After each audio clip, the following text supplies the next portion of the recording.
हरिहर ज्योतिर्विज्ञान संस्थान द्वारा संचालित 30 कक्षाओं में जन्म कुंडली का अध्ययन कराने वाली यह जो कक्षा हम लोग पढ़ रहे हैं उसकी 6ठी कक्षा में आप सभी लोगों का बहुत बहुत स्वागत है। और आज फलित शास्त्र का, जातक शास्त्र का, जन्म कुंडली विश्लेषण का अत्यंत महत्वपूर्ण सिद्धांत आप सबों के सामने मैं लेकर के आ रहा हूं। और संभवतः यह सोशल मीडिया के इतिहास में भी पहली बार ऐसा होगा कि यह चीज़ें आप लोगों के सामने उपस्थित हो रही होंगी। तो चलिए शुरू करते हैं।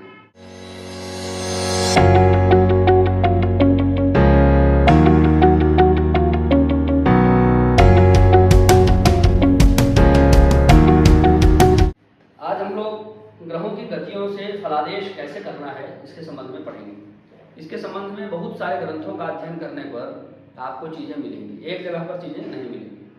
कुछ चीज़ें आपको बृहद पाराशर में मिलेंगी, कुछ चीज़ें आपको स्वर ग्रंथों में मिलेंगी। इस प्रकार की बातें हैं और यह इतना अद्भुत परिणाम देता है, इतना सटीक परिणाम देता है कि उसके परिणाम से आप अचंभित रह जाएंगे। जब निर्णय न हो पाए कि भाई ये ग्रह क्या करने वाला है, इसका निर्णय नहीं हो पाए और संशय की स्थिति बनी रहे, तुरंत उस समय आप उसकी गति का अध्ययन करके उसके अनुसार फल कथन करिए। आपको कहीं भी कदम पीछे नहीं लेना पड़ेगा। आपने जो कहा वह निश्चित ही सत्य होगा। यह ज्योतिष शास्त्र का ग्रहों की गतियों का सामर्थ्य है। ग्रह जिस प्रकार की गति में होता है उस प्रकार का फल वो प्रदान करता है। ये सामान्य अपने दैनिक जीवन में भी हम लोग अनुभव कर सकते हैं। जो जिस प्रकार की गति में होता है उस प्रकार से ही अपने व्यवहार को दिखा सकता है, अपने फल को, स्वरूप को प्रकट कर सकता है। तो ग्रहों में गतियां हैं ये तो सब जानते हैं, पर गतियां कितने प्रकार की हैं?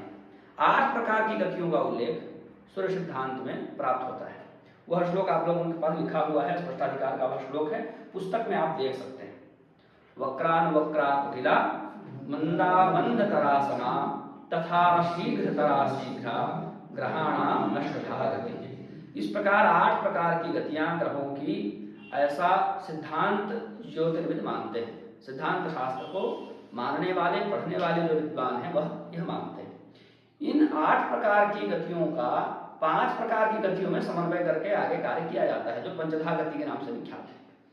और जातक में फल कथन करते समय कुछ और विशेष गतियों के नाम भी आपको देखने को प्राप्त होते हैं, देखने को मिलते हैं।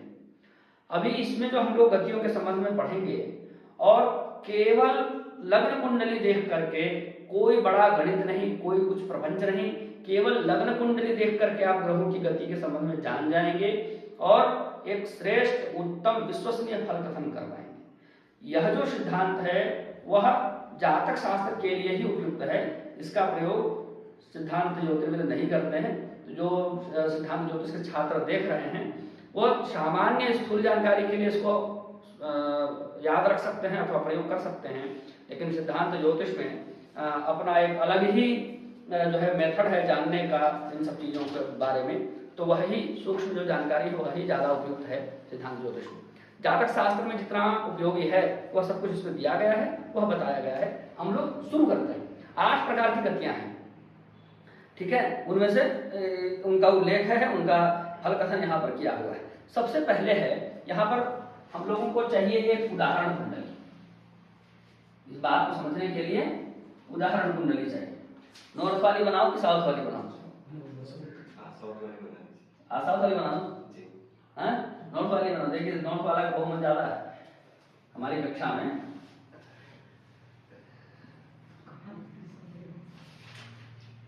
ठीक है, अभी आगे दोनों बना दूंगा एक साथ। अभी भी दोनों बना सकता हूँ, कोई आपत्ति वाली बात नहीं। क्यों?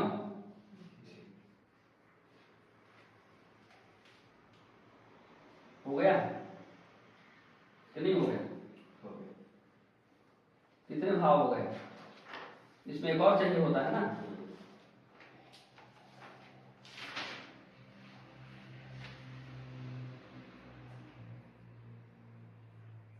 कितने भाव हो गए? कहाँ बच गया लाइन? ऊपर यहाँ हो गया पूरा। 1 2 3 4 5 6 7 8 दो जगहों पर लाइन छूट रहा है। कहाँ पर छूट रहा है? ऊपर 3 हो गए। हाँ, यहाँ पर एक छूट रहा है, ऐसे लाइन जाता है ना। हाँ, इधर जी यहीं अब इधर इसके सामने एक ऊपर कितने हो गए 1 2 3 4 5 6 7 8 9 10 11 12 बन गया। अब देख लीजिएगा, इसको साथ वाला देखना है, ठीक है। तो ये हम लोगों ने एक जन्म कुंडली बना ली है, जिसको जैसे सुविधा हो वैसे। चलिए वृश्चिक लग्न की ले लेते हैं जन्म कुंडली।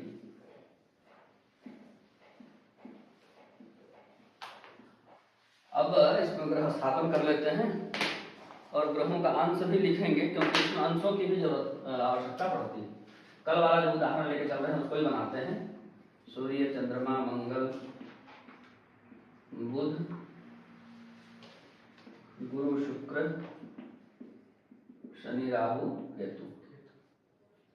ये कल वाले कुंडली हम लोग उदाहरण में लेकर के चल रहे हैं।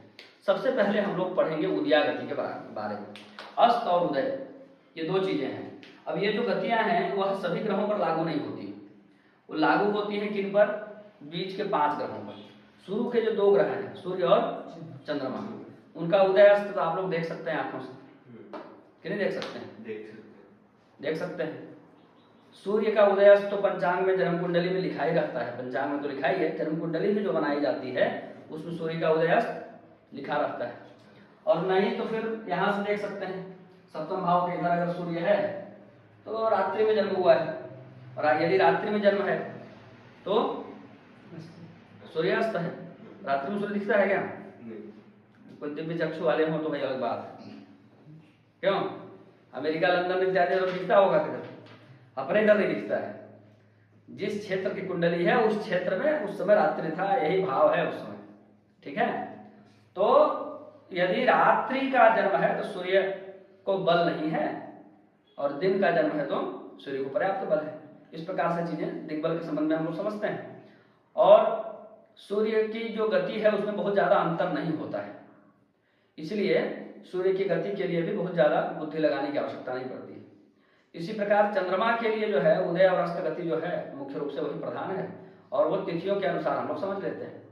चतुर्दशी, पूर्णिमा, अमावस्या सब देख करके, अष्टमी ये सब देख के समझ लेते हैं। पहले भी बताया था, दोनों पक्षों की चतुर्दशी, पूर्णिमा, अमावस्या और अष्टमी, ये 5 नाजुक तिथियां होती हैं सभी 16 तिथियों में। तो इनमें जिनका जन्म होता है वो भी नाजुक स्वभाव के होते हैं, ठीक है। तो बाकी का अलग हिसाब किताब है। जैसे जैसे चंद्रमा का बल बढ़ता है वैसे वैसे व्यक्ति का मनोबल बढ़ता है। और चंद्रमा के अंदर शुभ ग्रहों की दृष्टि होती है तो उसका मनोबल गलत कार्यों की ओर उसको प्रेरित करता है। चंद्रमा के ऊपर शुभ ग्रहों की दृष्टि होती है तो उसका मनोबल उसको अच्छे कार्यों की ओर प्रेरित करता है। ऊर्जा तो दोनों के ही पास है, ठीक है। समान तिथि में जन्म लेने वाले भी विपरीत व्यवहार के दिख जाते हैं। उसका कारण क्या है?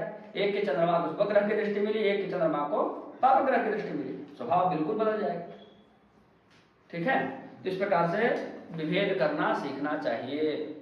प्रकृति तो परिवर्तन चाहती है, क्यों? परिवर्तन संसार का नियम है। गीता सार पढ़े हैं कि नहीं? तो अभी सबसे पहली गति है उदया गति। सभी ग्रहों को अस्त करता है कौन? सूर्य। अस्त होना मतलब उसका प्रकाश इतना सूर्य के प्रकाश के सामने छुप जाना, नष्ट हो जाना, ठीक है। सूर्य का प्रकाश इतना तेज होता है कि जब वो कोई ग्रह सूर्य के नजदीक आएगा तो उसके चमक से उसका प्रकाश फीका पड़ जाएगा।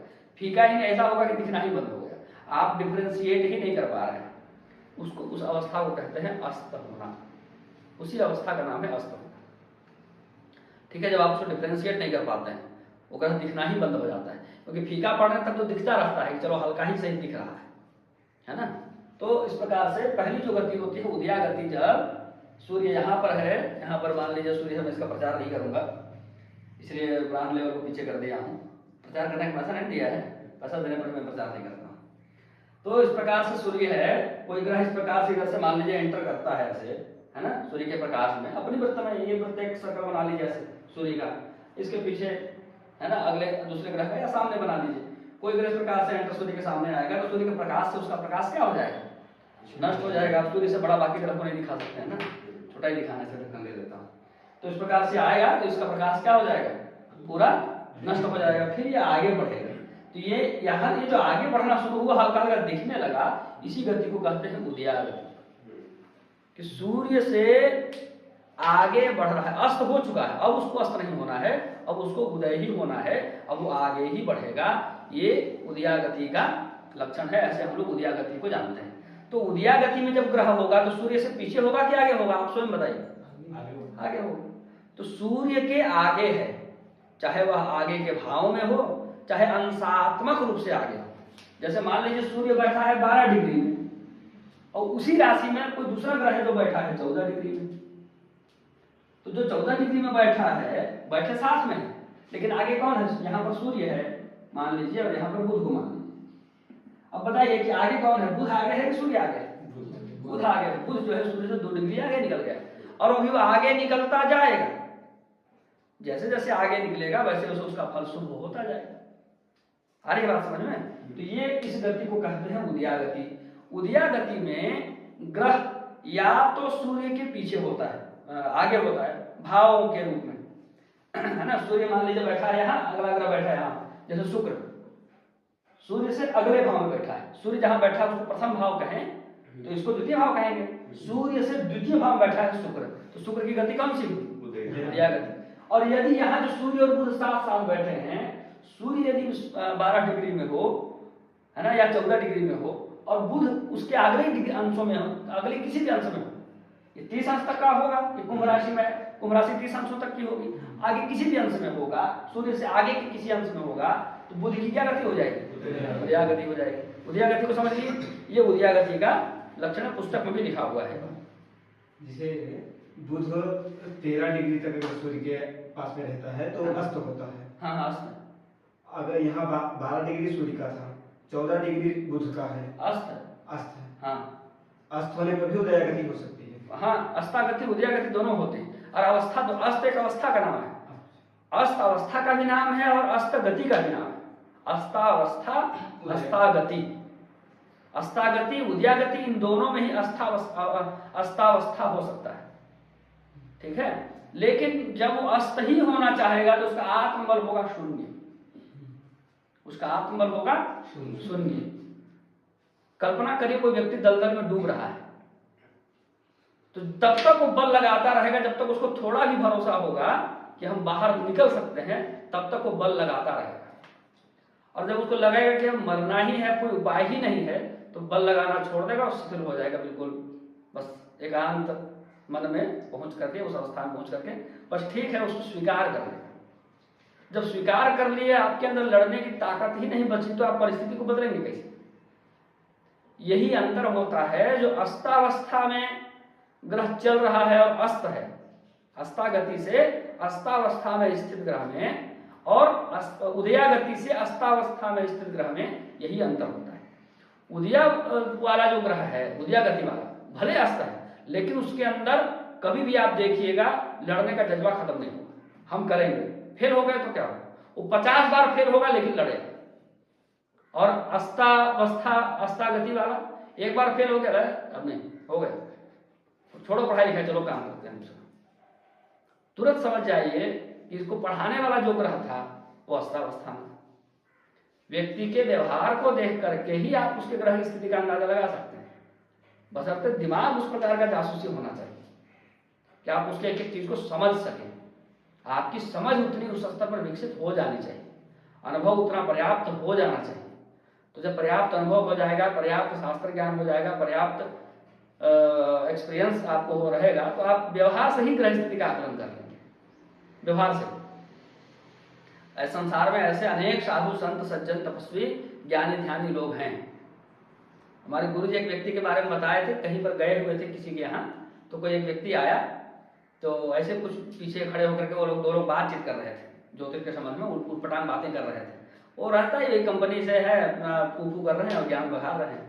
आजकल तो एक पत्थर फेंको तो वैज्ञानिकों को बड़ी गिरता है, इधर के नीचे गिरता नहीं, वैज्ञानिकों से नीचे एक भी पत्थर आप उछालिए वो वैज्ञानिक ऊपर ही गिरेगा। संसार में और दूसरा कोई बच्चा नहीं, सब वैज्ञानिक बन चुके हैं आजकल, पढ़े लिखे, ये स्थिति है।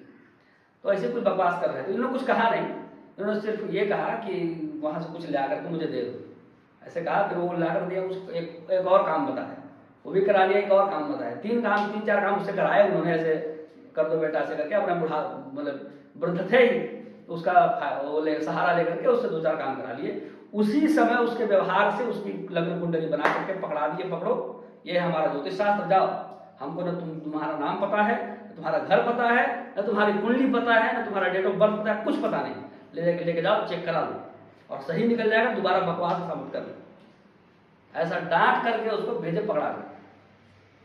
तो हमारे गुरु जी उस समय वही थे, तो कहे कि आप ऐसा कर दिए, बिल्कुल हम तो प्रतिदिन ऐसा करते हैं। वो करके आएगा, मैं तो यहीं बैठूंगा, मैं तो यहीं रोज भीख मांगता हूँ, यहीं बैठता हूँ, मस्त मौज रहता हूँ, 1 महीना इधर रहूंगा, घूमता रहता हूँ, कभी बद्रीनाथ कभी केदारनाथ। भगवान की कृपा है, भगवान की कृपा से ही उत्तम बुद्धि हो सकती है, क्योंकि उत्तम बुद्धि किसका परिचायक है? सतोगुण का परिचायक है। और सतोगुण से संपन्न कौन है? सत्य चित्त आनंद से परिपूर्ण भगवान श्री नारायण जी। तो शुद्ध बुद्धि मतलब सतोगुण, वो किनसे मिल सकता है? भगवान की कृपा से ही मिल सकता है। ठीक है, इसलिए उनको सच्चिदानंद स्वरूप कहा जाता है। सबसे पहले ही सत्य कह दिया जाता है, सबसे पहले ही, फिर बाकी चीजें। उसमें कहीं भी रज नहीं दिख रहा है, उसमें कहीं उत्तम नहीं दिख रहा है। भगवान का उस समय ऐसी अवस्था है कि वो सतोवस्था में है। तो हम लोग यहाँ पर पहुंच रहे थे, उद्यागति के बारे में चर्चा हो गई। आज की कक्षा वैसे भी ज्यादा है, यदि इधर उधर की बात करते रह गए तो ये 3-4-5 घंटे में भी कंप्लीट नहीं हो पाएगी। हम लोग अब आते हैं शीघ्रागति की ओर। ठीक है, तो जैसे ही पुलिस वाला किसी को पकड़ता है, कहता है कि तुमने ऐसा अपराध किया है, लेकिन देखो तुम अभी कम उम्र के लग रहे हो और हम तुम्हारा कुछ भविष्य खराब नहीं करना चाहते हैं, दोबारा ऐसी गलती मत करना, आज तुमको पहली बार छोड़ रहे हैं। ये बात सुन करके जैसे उसको गाड़ी की चाबी देता है, वो लगा के दुम दबा कर, जैसे कहते हैं दुम दबा के भागा है, उसी को कहते हैं शीघ्रागति। उसकी गति कैसी हो जाती है? शीघ्र हो जाती। सूर्य से जैसे ही अगला भाव में आया, सूर्य के कलश से कब्जा से जैसे ही हटा, तो क्योंकि उसमें आके तो पूरा कंबस्ट हो गया, जल गया था, परेशान हो गया, त्रस्त हो गया था, अस्त हो गया। जैसे ही उसके पकड़ से, उसके क्लच से, उसके एरिया से बाहर निकला, उसकी गति कैसी हो जाती है? शीघ्र, फट से भागता है दुम दबा करके, तो वही होती है शीघ्रागति। तो यहाँ शुक्र की उदाहरण समझाने के लिए बोल दिया उस समय उद्यागति कैसी गति है? शीघ्रागति, समझाने के लिए बोल रहे हैं। ठीक है, तो सूर्य से अगले भाव में हो, अथवा सूर्य से 11वें भाव में, ये 12वां भाव है, 11वें भाव में। ठीक है, ये सूर्य है, ये पहला भाव होगा, 12वां होगा, 11वां होगा। सूर्य से अगले भाव में होता है, अथवा सूर्य से 11वें भाव में होता है, तब उसकी हो जाती है शीघ्रागति। 11वें भाव में शीघ्रागति क्यों होती है? सूर्य के कुछ गुरुत्वाकर्षण का भी प्रभाव है। और क्या है कि दूर से, थोड़ा सा दूर ही ना है, नजदीक तो आया नहीं, दूर से कुछ चमकता हुआ चीज दिखता है तो आकर्षण बस जा रहा है, ये नहीं पता है कि आगे क्या है। बस जब चमकता हुआ चीज दिखा, कूद गए, आगे जाने पर पता चला कि अरे गड़बड़ हो गया, कहाँ आकर हम कंबस्ट हो गए। ठीक है, तो 11वें भाव में शीघ्रागति होती है और दूसरे भाव में भी शीघ्रागति होती है। अगली गति है समागति। दूसरे भाव के बाद अगला कौन सा भाव आता है? तीसरा भाव। सूर्य से तीसरे भाव में जब ग्रह होता है, तब कहते हैं कि वह समागति में है, समान गति से चल रहा है, उसकी जो ऑन एंड एवरेज गति है उस गति से चल रहा है। हाईवे भी ना हो, गांव देहात का रास्ता हो, लेकिन सड़क खाली हो। बहुत तेज हम नहीं चलते हैं, लेकिन 40-50 की स्पीड में चल सकते हैं, कोई दिक्कत नहीं होती। हाईवे हो, खाली हो, तो क्या तेज नहीं चलाना है भाई, क्यों? हाँ, एक बार हमारे यहाँ लखनऊ में पड़ता था ना, मैं वो लगा था मेला, वो छोटे छोटे बाइक लगाते हैं ना खिलौने वाले, उसमें बैठ के मैं ऐसे करके फोटो खिंचा लिया, आगे वाला पहिया उठा करके डाल दिया फेसबुक पर। वहाँ के प्रिंसिपल बुला लिए मेरे को, तो हमारे विद्यार्थी वैसे गाड़ी चलाते हैं, तुम पढ़ने वाले विद्यार्थी। मैं कहा गुरु जी खिलौना वाला गाड़ी है, तो मैं भोकाल जमा रहा था, ये सब हरकत नहीं करता। फिर गौर से देखे तो खिलौना वाला ही गाड़ी है। कहे कि मैं तो डर गया, ये सीधा साधा लड़का है क्या, कब से ऐसे किस लड़के के साथ बिगड़ रहा है, ऐसे गाड़ी चला रहा है। तो ऐसा नहीं करना है। ठीक है, हम लोग समागति के बारे में समझ गए, सूर्य से तीसरे भाव में होना चाहिए, तब समागति होती है। इसके बाद अगर आगे है मंदागति, मंदा और मंदतरा, ये आगे चौथे भाव में रहने पर होता है। सूर्य से चौथे भाव में ग्रह होगा तो मंदागति, मंगल की कैसी गति? मंदागति। ठीक है, ये चीज देखना है चलित कुंडली से। ठीक है, चलित कुंडली बनाना आगे सीखेंगे, थोड़ा कठिन मैटर है, उसको सीखेंगे। चलित कुंडली से देखना है। तो सूर्य से चौथे भाव में जब कोई ग्रह होता है तो वो जाती है मंदागति, फिर वक्रागति, पांचवें और छठे भाव में, दो भाव में वक्रा होती है। सूर्य से पांचवें भाव में हो तो भी वक्रागति, छठे भाव में हो तो भी वक्रागति। तो गुरु क्या है? वक्रागति में। केतु, राहु केतु हमेशा वक्री होते हैं, इसलिए उनको वक्रा वक्री कहा लिखा नहीं जाता है। और सूर्य चंद्रमा हमेशा मार्गी होते हैं। ठीक है, अब आगे हम लोग पहुंच गए अति वक्रा में। अति वक्रा गति सूर्य से 7वें और 8वें भाव में रहने पर होती है। सूर्य से 5वें भाव में चंद्रमा आ जाए तो चंद्रमा आ जाए तो क्या हो गया? चंद्रमा का चंद्रमा जैसा ही फल है। सूर्य और चंद्रमा की केवल दो ही गति होती है। ठीक है, मार्गी कहते हैं उसको, मार्गी गति होती है। अन्य गतियों के भेद सूर्य चंद्रमा में नहीं। ठीक है, ये सब 5 ग्रहों के लिए है, मंगल बुध गुरु शुक्र शनि। ये सब जो हम नियम पढ़ रहे हैं वो मुख्य रूप से 5 ग्रहों के लिए है, मंगल बुध गुरु शुक्र और शनि। तो अभी हम लोग पहुंच गए कहाँ? अति वक्रा में। सूर्य से 7वें अथवा 8वें भाव में रहने पर अति वक्रा गति होती है। ये अति वक्रा गति ज्यादातर 2 ही ग्रहों की मुख्य रूप से होती है। किसकी? गुरु की और शनि की, जिसको हम लोग अतिचारी होना भी कहते हैं। गुरु की और शनि की, ये जब अतिचार हो जाते हैं, ये अति वक्रा गति में वो आता है। तो ये अति वक्रा वाली गति मुख्य रूप से इनका ही देखने को मिलता है, गुरु का और शनि का। अब इसको ऐसा नहीं कहते कि चंद्रमा को सूर्य से 7वें हम कहेंगे कि अति वक्रा में है, अतिचार हो गया चंद्रमा का। चंद्रमा का अतिचार नहीं होता है। इसके बाद कुटिला गति। सूर्य से 9वें या 10वें भाव में होता है ग्रह तो उसकी हो जाती है कुटिला गति। सूर्य से 9वें या 10वें भाव में रहने पर। इसके बाद 12वां भाव अति शीघ्र गति। 11वें भाव में शीघ्र, 12वें भाव में थोड़ा और दूर से और ज्यादा चमक रहा है तो अति शीघ्र, 11वें में आके शीघ्र, फिर तो बाकी अस्ता अस्ता होना शुरू हो जाएगा। ठीक है, और अस्ता गति सूर्य से पिछले भाव में हो या साथ में हो तब क्या गति होती है? अस्ता गति। इस प्रकार से सभी गतियों के बारे में आप समझ गए। अब इसमें से देख लीजिए शनि की क्या गति है?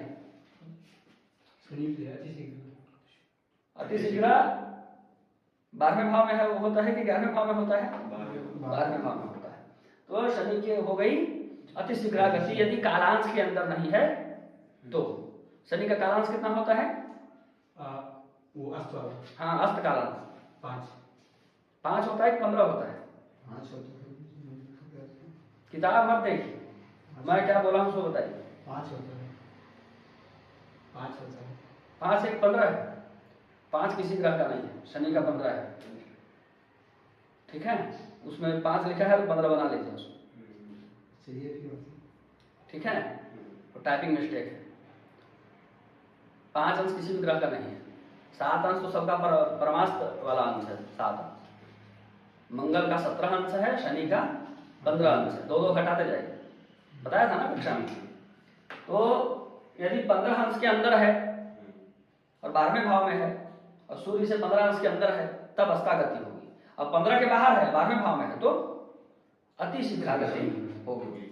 ठीक है, इसके बाद सूर्य के साथ है तो अस्ता गति होगी। अंशात्मक रूप से आगे है तो उदया गति होगी। अगले भाव में है लेकिन कालांश के अंदर है तो भी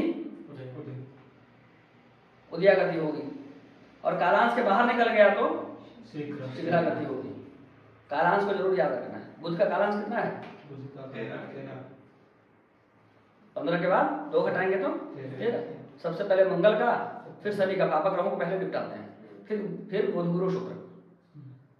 मंगल का 17 अंश, शनि का 15 अंश, फिर बुध का 13, गुरु का 11, शुक्र का 9। ऐसे याद कर लेना है।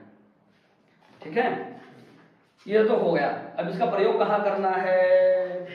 तो यहाँ बता रहे हैं कि इन गतियों का प्रयोग चेष्टा बल जानने के क्रम में किया जाता है। चेष्टा मतलब क्या? चेष्टा मतलब क्या? कुछ भी करने के लिए यत्न करना या किसी कार्य को करने के अंतराल में होना, तब तो उसको चेष्टा ही कहते हैं। जब कार्य हो गया तो कार्य हो, और जब तक कार्य नहीं हुआ है तब तक कार्य की चेष्टा हो। ठीक है, तो यही बात मैं आपको शुरू में भी बताया था, भाई कुछ करने की ऊर्जा है कि नहीं, करने की क्षमता, इच्छा बची है कि नहीं बची, उसको ही समझने के लिए हम इसका प्रयोग करते हैं। अब बुध गुरु इन दोनों को आप भेज दीजिए अस्तागति में और कहिए कि ये जातक पढ़ेगा या पढ़ने के लिए प्रयास करेगा, कभी संभव है? उसको बैठा के स्कूल में एडमिशन भी करा दिया जाए और उसका अपना स्कूल हो तो भी नहीं पढ़ेगा। अपना स्कूल है मतलब कोई उसको कुछ नहीं कहेगा, तो फिर दूसरे का हो फिर कहना क्या है? फिर तो 4-5 लोगों को पैसे से लोगों को ढूंढेगा, उनको लेकर के भागेगा स्कूल से, छत से छलांग करके कुछ भी करके, कैद नहीं कर सकता है, पढ़ नहीं सकता, चाहे कुछ भी कर दीजिए उसके लिए। जब बुध भी वैसा हो गया अस्तागति में, पढ़ने की ऊर्जा बची नहीं, और बुध हो गया तो बुद्धि नहीं बची, और गुरु हो गया तो पढ़ने की इच्छा नहीं बची। ठीक है, ज्ञान का कारक गुरु और बुद्धि का कारक बुध। जब दोनों ही अस्त हो गए तब किस बात की पढ़ाई, तो पढ़ाई लिखाई नहीं हो। ठीक है, पहले ही समझ जाना चाहिए, लोगों का पैसा बर्बाद होने से बच जाए। शायद इसलिए बोल रहा हूँ कि लोग नहीं मानते हैं, पैसा डुबाने के बाद कहते हैं कि पंडित जी आप ठीक कर रहे थे। ठीक है, तो इसलिए शायद कह रहा हूं। अब आगे चलिए, वक्री ग्रह जो होते हैं वो 100% चेष्टा बली होते हैं। अति वक्री ग्रह और समान गति से चलने वाले ग्रह 50% चेष्टा बली होते हैं। कुटिल और मंद गति से चलने वाले ग्रह 25% चेष्टा बली होते हैं। शीघ्र गति से चलने वाले जो ग्रह होते हैं वो 75% चेष्टा बली होते हैं। अति शीघ्र और अतिचारी वाले जो ग्रह होते हैं वो 50% चेष्टा बली होते हैं, ऐसा समझना चाहिए। अतिचारी मुख्य रूप से 2 ही ग्रह होते हैं, गुरु और शनि, इनका ही अतिचार शास्त्रों में मिलता है। ठीक है, अब फल कैसे कहना है उसके लिए ये अनमोल मोती शब्द प्रयोग किया हूं, क्योंकि बहुत मूल्यवान है। ठीक है, अतिचारी ग्रह का फल शास्त्रों में बहुत अशुभ बताया गया है। बृहस्पति, आप देखिए कोरोना से पहले आनंद और राक्षस 2 संवत्सरों की लड़ाई चल रही थी। बृहस्पति अतिचारी हो गया था, इसलिए कुछ लोग स्वीकार करने को तैयार नहीं थे कि भाई आनंद संवत्सर आया है, राक्षस संवत्सर ही चल रहा है। कुछ लोग अड़ गए थे कि ना, राक्षस नहीं है, आनंद है। उस समय बृहस्पति अतिचारी हो गया। अब बृहस्पति के अतिचारी होने के कारण क्या हुआ? कोरोना का उत्पात बताने की आवश्यकता है क्या किसी को? 2020 का जो कोरोना का उत्पात हुआ था, किसी को बताने की आवश्यकता है? इतिहास में देखिए, यह हर साल अतिचारी नहीं होते हैं बृहस्पति और शनि, पर पूरा इतिहास उठाकर देख लीजिए, जब जब अतिचारी होते हैं तब तब पृथ्वी पर कुछ न कुछ बड़ा उत्पात, बड़े लेवल का उत्पात होता है। और जगजीवन दास गुप्त जी एक अच्छे ज्योतिषी हैं, उन्होंने पुस्तक लिखी है ज्योतिष रहस्य, उसमें बृहस्पति के अतिचारी का कई वर्षों का प्रमाण डाले हुए हैं। उनका लेख पढ़ना हो, जाकर पढ़ सकते हैं किस साल बृहस्पति अतिचारी हुआ, उसके अतिचारी होने से क्या क्या उस साल उपद्रव हुए। और नहीं तो आजकल गूगल का जमाना है, सर्च कर लीजिए, पहले बृहस्पति कब अतिचारी हुआ उसका लिस्ट निकालिए और उस वर्ष जो बड़ी घटनाएं घटी उनको निकाल कर देखिए। बृहस्पति या शनि जब भी अतिचारी होते हैं पृथ्वी पर बड़े स्तर पर कुछ निर्णय, कुछ बदलाव, कुछ बड़ा वो होता है, डामाडोल जैसी स्थिति होती है। तो ये संहिता सांगीतिक रूप से कहा गया है। जब सांगीतिक रूप से प्रभाव डाल रहा है तो जातक पर नहीं डालेगा, जातक पर भी डालेगा। अगला जो है सो नियम है, कोई भी ग्रह चाहे वक्री ही क्यों ना हो, यदि अस्त हो जाए तो बलहीन हो जाता है। ऊपर कहे ना कि वक्री ग्रह को 100% चेष्टा बल होता है, अस्त हो गया तो चेष्टा बल नहीं। कितना भी बड़ा पहलवान है, बेहोश है तो क्या करना है उसकी पहलवानी का, कुछ करना है क्या? वही स्थिति है, अस्त हो गया ग्रह तो वक्री हो जाए कुछ, उससे कोई उम्मीद नहीं की जा सकती। पाप ग्रह वक्री हो तो अति पापी और शुभ ग्रह वक्री हो तो अति शुभ हो जाते हैं। वक्रागति ग्रह प्रदेश, ये सब तो याद रखने वाली बात है। वक्री ग्रह चाहे पापी ग्रह हो चाहे शुभ ग्रह हो, वो कहीं न कहीं आपको स्थिर नहीं रहने देगा, वो आपको स्थिर नहीं रहने देगा। दौड़ाना, भटकाना, इधर उधर वो करना, चिंता डालना, प्रेशर डालना, ये सब करेगा। वक्री ग्रह तेज चल रहा है, अधिक प्रेशर है उसके पास, जो होगा वही आपको देगा, जो उसके पास होगा वही आपको देगा। तो उस समय आप भी प्रेशर में रहेंगे, आप भी को भी यात्रा होता रहेगा, तनाव होता रहेगा, चाहे कोई भी हो। ये वक्री का सामान्य फल है। सामान्य फल के बाद चिंतन करेंगे कि ज्यादा खराब करेगा कि कुछ अच्छा भी करेगा। तो यदि वो पापक ग्रह है, वक्री हुआ है, तो ज्यादा ही खराब करेगा। और शुभ ग्रह है तो अच्छा भी करेगा, ये समझना चाहिए। सारावली इत्यादि ग्रंथों में वक्री ग्रहों के संबंध में सब फल वहीं से लिया गया है, वहीं से दिया गया है। ठीक है, फिर क्या है, समागति ग्रह अपना सहज नैसर्गिक सामान्य फल प्रदान करते हैं। उनका सहज सामान्य जो फल है वो समागति वाले ग्रह प्रदान करेंगे। फिर मंद और कुटिल गति वाले जो ग्रह होते हैं वो समागति ग्रह की तरह ही फल प्रदान करते हैं, लेकिन कुटिल गति वाला जो ग्रह होता है अचानक ही कोई बड़ा बुरा फल दे देता है। कुटिल है इसलिए उसका नाम कुटिल रखा गया। फल उसका समागति की तरह ही होगा, अचानक से कोई बड़ा बुरा फल दे करके जाएगा, याद ऐसा देगा कि याद रहे आपको जीवन में ऐसा। इसके बाद मंद गति ग्रह तटस्थ बने रहते हैं। मंद गति ग्रह वाले जो ग्रह होते हैं वो तटस्थ बने रहते हैं, उनको ज्यादा कुछ करना नहीं, उम्मीद केवल देते रहेंगे। टपोर संघ सुने हैं कि नहीं? टपोर संघ की कथा गूगल में जाकर सर्च करिएगा तो सुनिए, सर्च करके सुन लीजिएगा या पढ़ लीजिएगा, आजकल तो सुना भी देता है ना गूगल। तो टपोर संघ की कथा सुनिएगा, वो केवल बोलता है करता नहीं। एक संघ मिल गया, उसको ले आया, बोला महाराज 500 रुपये दे दो, कुछ काम है सब। अरे 500 क्या मांगते हो? मुझसे 500 मांगते हो? मुझसे? अरे मैं ये हूँ वो हूँ दिस हूँ दैट हूँ, 500 रुपये मैं दूंगा। मेरी इंसल्ट कर दी, 500 रुपये कोई मांगना है? 5000 मांगो, 50,000 मांगो, 5 लाख मांगो। ठीक है भाई 5000। अब फिर 5000 को लेकर के मैं लेक्चर हो गया। देना कुछ नहीं है, सिर्फ बड़ी बड़ी बातें करनी। ठीक है, तो वही टपोर संघ वाली स्थिति इसकी होती। उम्मीद देते रहेगा ना, नहीं नहीं कुछ नहीं हुआ है, सब ठीक कर दूंगा, करेगा कुछ नहीं, सिर्फ हौसला देता है। ये काम है मंद गति वाले ग्रह। आलसी व्यक्ति क्या है? लेटे लेटे ज्ञान देता रहता है, वही इसको आप समझ लीजिए। दूसरी तीसरी कक्षा में था ना, 5 मिनट में आता हूँ, कोई कहानी थी, गोपी था, कोई खेलते रहता था, कोई स्कूल चलने का 5 मिनट में आता हूँ, ब्रश करने का 5 मिनट में आता हूँ। वही स्थिति है। मंद गति वाला ग्रह केवल आशा देता रहेगा, उम्मीद देता रहेगा, कल्पनाओं में रखेगा, धरातल को कुछ काम करके दिखाएगा। कुटिल गति वाले जो ग्रह होते हैं उनका ज्यादातर झुकाव अशुभ फल की तरफ होता है। दशा वशा देख लीजिए, अगर दशा भी खराब है तो इनको तो मौका मिल गया काम करने का।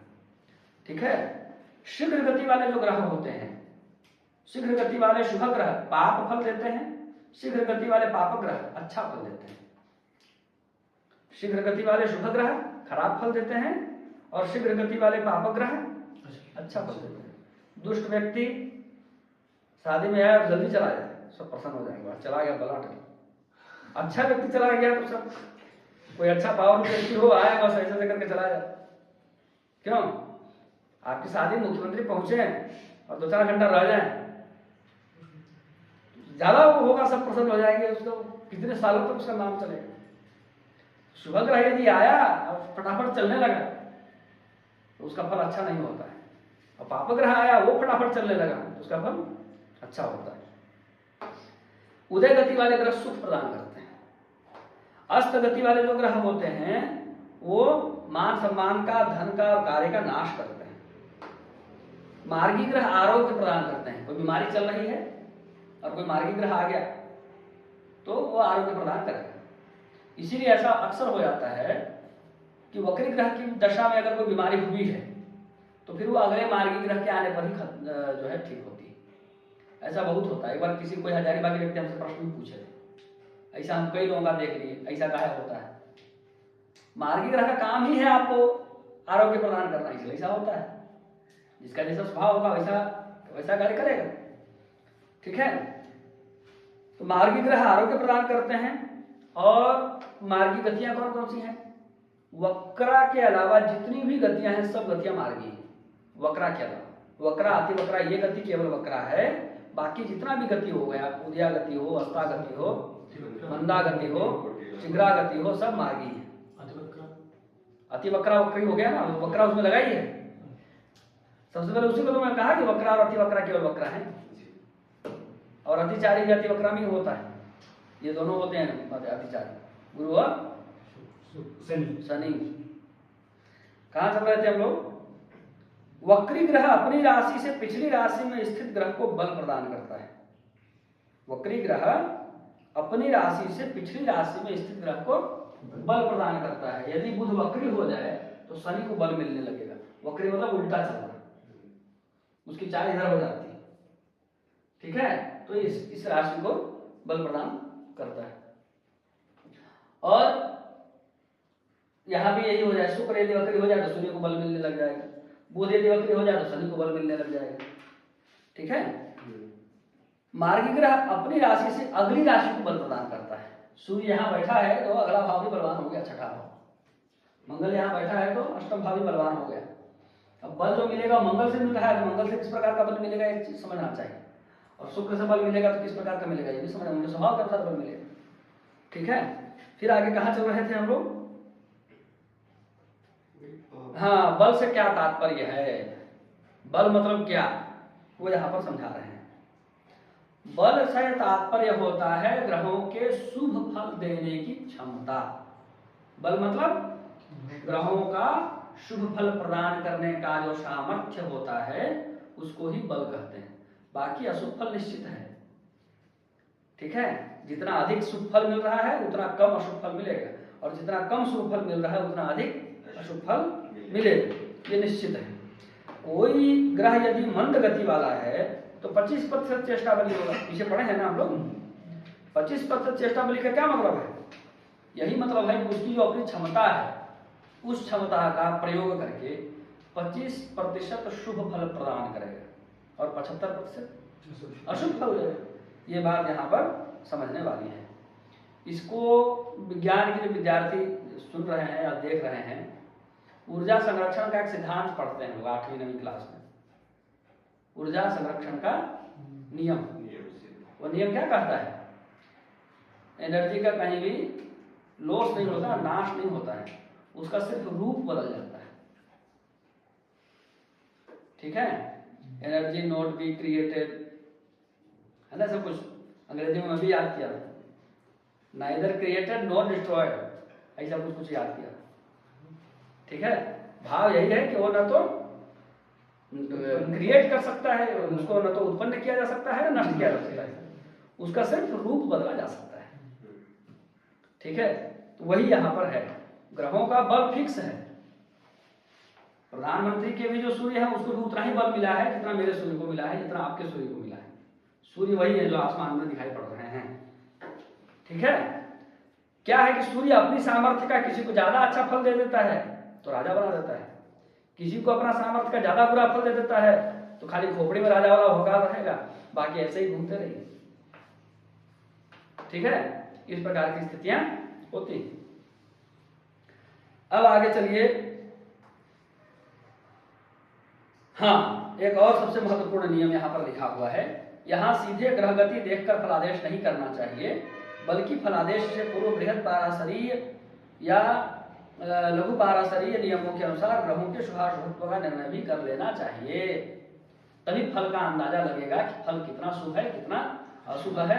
शुभ है तो किस प्रकार का शुभ है और अशुभ है तो किस प्रकार का अशुभ है। इन सब बातों का अंदाजा लगाने के लिए थोड़ा लघु पाराशर बृहद पाराशर इत्यादि नियम पढ़ लेना चाहिए। कुछ वहां के नियम आगे भी हम लोग इसमें इस ग्रंथ में पढ़ेंगे। वक्री ग्रह के संबंध में यदि आप लोगों को विशेष जानकारी चाहिए तो इस पर एक बहुत ही बढ़िया लेख शायद वेबसाइट पर भी हो, पर फेसबुक पर तो जरूर है। बहुत पहले मैं लिखा था, जरूर उसमें उसको देखना चाहिए, पढ़ना चाहिए। कुछ उदाहरण देकर के भी उसको समझाने का प्रयास किया गया है। वक्री ग्रह पर आपको इतना बढ़िया और एकदम कंसेप्ट क्लियर करने वाला लेख शायद ही कहीं देखने को मिले, तो उसको जरूर देख करके पढ़िएगा। तो मेरा लेख है, इसकी प्रशंसा नहीं कर रहा हूँ, बल्कि वक्री ग्रह के संबंध में मैं खुद बहुत वर्षों तक उलझा रहा, उपाय पर और वक्री ग्रह पर। क्योंकि ज्योतिष में उपाय बताने का कोई मेथड भी है क्या, ये कोई बताता ही नहीं। जिसके पास पढ़ने जाओ, जिनसे भी पूछो कि भाई क्या कर, तो सूर्य का दशा चल रहा है उसका बता दीजिए, लग्नेश का बता दीजिए, राशि का। अरे भाई कोई मेथड है कि नहीं, कोई मेथड है कि नहीं, ये प्रश्न होता था मेरा हमेशा। तो किसी भी चीज को बिल्कुल सिस्टमैटिक तरीके से करने का मेरा स्वभाव है। बिल्कुल आप मेरे टेबल पर भी आएंगे तो जो चीज जहां रखना चाहिए वही रखता हूँ, इधर उधर कहीं कुछ नहीं। आप देख लीजिए कि बोतल यहाँ दिख रही है ना, आपको कभी भी वहां पर नहीं दिखेगी। वहां पर दिख गई मतलब मैं नहीं रखा, ये समझ लीजिए। किसी को पानी लाने के लिए बोला था, वो लाकर रख के गया। तो इसी प्रकार से पढ़ने में भी मेरा हो रहा है कि भाई ये बोला जा रहा है कि इसका कुछ सबूत है कि नहीं, इसका कोई तरीका है कि नहीं, इसका कोई मेथड है कि नहीं। उपाय बताना है तो उसका कुछ सिस्टम होना चाहिए, कोई मेथड होना चाहिए। वक्री ग्रह का फल कहना है तो उसका कुछ सिस्टम होना चाहिए, कुछ मेथड होना चाहिए। तो ये दो चीज मुझे बहुत परेशान की, एक तो उपाय वाला और एक वक्री वाला। तो इन दोनों पर मैं बहुत ज्यादा काम किया। आज से 7-8 साल पहले की बात है, या उससे भी ज्यादा हो गया होगा। तो उस समय का ही वो लिखा हुआ लेख है जो बहुत संतोष देता है, आज भी बहुत संतोष देता है। तो उसको निकाल करके आप लोग ढूंढ करके पढ़ सकते हैं। वक्री ग्रह के संबंध में आपका और भी जो इसमें नहीं हो पाया है, क्योंकि ये तो प्राथमिक कक्षा है, प्राथमिक स्तर पर जो जानकारी चाहिए उसको इसमें दे दिया गया। उस स्तर की जानकारी के लिए आप उसको पढ़िए, समझने का प्रयास कीजिए। अब यहाँ पर एक बहुत बढ़िया चार्ट है, इस चार्ट को देखिए। मैं प्रयास करूंगा कि वीडियो में काट करके लगा दिया जाए, हो पाएगा कि नहीं पता नहीं, देखेंगे उस समय। ग्रहों की स्थितियां शुभ पंचक और अशुभ पंचक ये बताई गई है। शुभ पंचक स्थितियां मतलब 5 ऐसी स्थितियां ग्रहों की हैं जो शुभ होती हैं, और 5 ऐसी स्थितियां होती हैं जो अशुभ होती हैं। इसी को शुभ पंचक स्थिति और अशुभ पंचक स्थिति कहते हैं।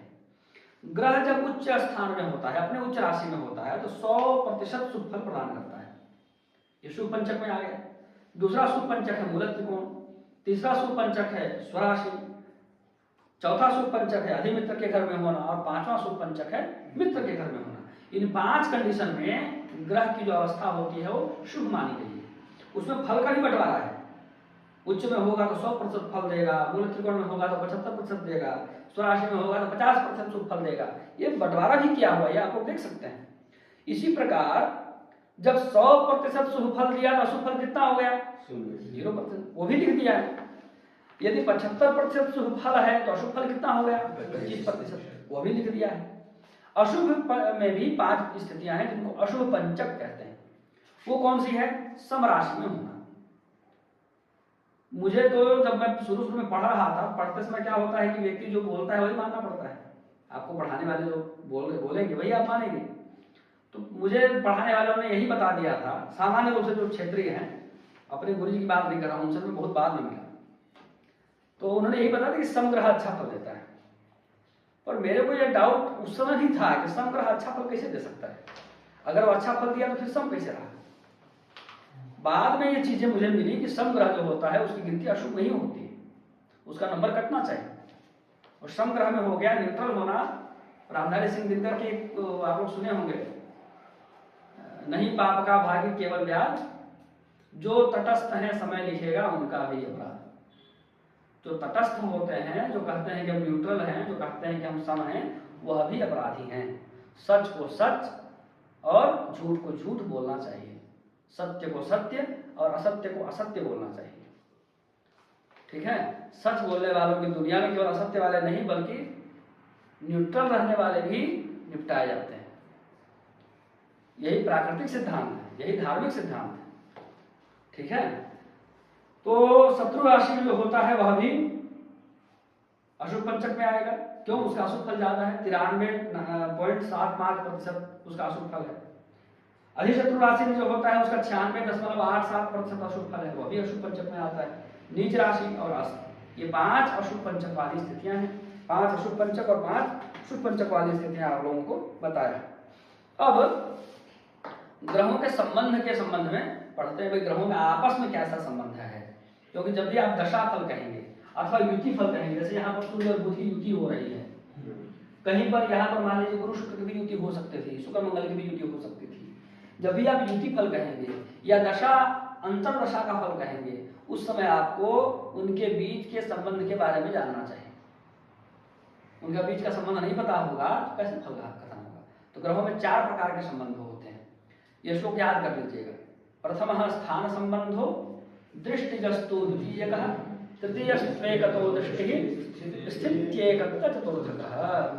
प्रथम स्थान संबंध, मेरे घर में मेरी राशि में तुम बैठ जाओ, तुम्हारी राशि में तुम्हारे घर में मैं बैठ जाता हूँ। जैसे चंद्रमा की राशि है कर्क, उसमें सूर्य बैठ जाए, और सूर्य की राशि है सिंह, उसमें चंद्रमा बैठ जाए। तो इन दोनों के बीच कौन सा संबंध हुआ? स्थान संबंध। साथ में नहीं बैठे हैं, एक दूसरे को देख भी नहीं रहे हैं, लेकिन एक दूसरे के घर में विराजमान है। तो वहां क्या हो गया? स्थान संबंध हो गया। ठीक है? इसके बाद अगला संबंध होता है दृष्टि संबंध। कल ही आप लोगों को दृष्टि के बारे में बताया था। कोई ग्रह किसी को देख रहा हो और वो ग्रह भी इसको देख रहा हो परस्पर, जैसे सूर्य चंद्रमा को देख रहा है और चंद्रमा सूर्य को देख रहा है, सूर्य और चंद्रमा के बीच कैसा संबंध बना? दृष्टि संबंध बन गया। अगला संबंध है एकतो दृष्टि। शनि देख रहा है, शनि की विशेष दृष्टि कौन सी होती है? 3 और 10, 1 2 3। शुक्र को शनि देख रहा है तृतीय दृष्टि से, विशेष दृष्टि से। शुक्र भी देख रहा है क्या शनि को? शुक्र के पास केवल एक ही दृष्टि है, सप्तम दृष्टि। शुक्र केवल यहाँ देख रहा है 11वें भाव बस। शुक्र तो शनि को नहीं देख रहा है, पर शनि शुक्र को देख रहा है। तो ये बन गया एक तो दृष्टि संबंध। एक ग्रह ही केवल देखे तो क्या सा संबंध बनता है? एक तो दृष्टि संबंध बनता है। और चौथा संबंध है स्थित एकत्र चतुर्थ। एक ही जगह बैठ जाए तो वह युति संबंध को ही चौथा संबंध माना गया है। ये सूर्य और बुध में कौन सा संबंध है? युति संबंध। इसको युति संबंध कहते हैं अथवा स्थिति संबंध कहते हैं। एक ही जगह पर बैठना अथवा एक साथ एक ही राशि में एक ही भाव में बैठना। एक ही साथ बैठना ये दो प्रकार से बन सकता है, एक ही भाव में बैठना अथवा एक ही राशि में बैठना, दो प्रकार से बन सकता है। तो युति संबंध का पूरा पूरा फल तभी मिलता है जब ग्रह एक भाव में भी बैठा रहे और एक राशि में भी बैठा रहे। एक भाव में बैठा है, एक राशि में नहीं बैठा है तो नहीं बात बनेगी। एक राशि में बैठा है, एक भाव में नहीं बैठा है तो नहीं बात बनेगी। एक राशि वाला तो ठीक है, राशि वाला तो बनता ही है। जैसे कुंभ राशि में सूर्य और बुध हैं, तो यदि बुध चलित होकर के आगे आ भी गया तो राशि तो नहीं बदल गई, ठीक है। तो ऐसा तो नहीं होगा कि भाई एक राशि में बैठे दिखा हो और राशि बदल ले तुरंत तत्काल, ऐसा तो नहीं होगा जन्म कुंडली में। समझाने के लिए बोलने के लिए बोल दिया, पर पूरा पूरा फल तभी होता है युति फल का जब युति भाव में भी हो रही हो और राशि में भी हो रही है, ठीक है। जैसे राशि युति हो रही है, जरूरी नहीं कि भाव युति भी हो रही है। केवल भाव युति नहीं हो सकता है, केवल राशि युति हो सकती है, केवल भाव युति नहीं हो सकता। तो भाव युति और राशि युति दोनों होता है तो युति का पूरा पूरा फल मिलता है। दोनों में से कोई एक ही है तो पूरा पूरा फल नहीं मिलेगा जातक में।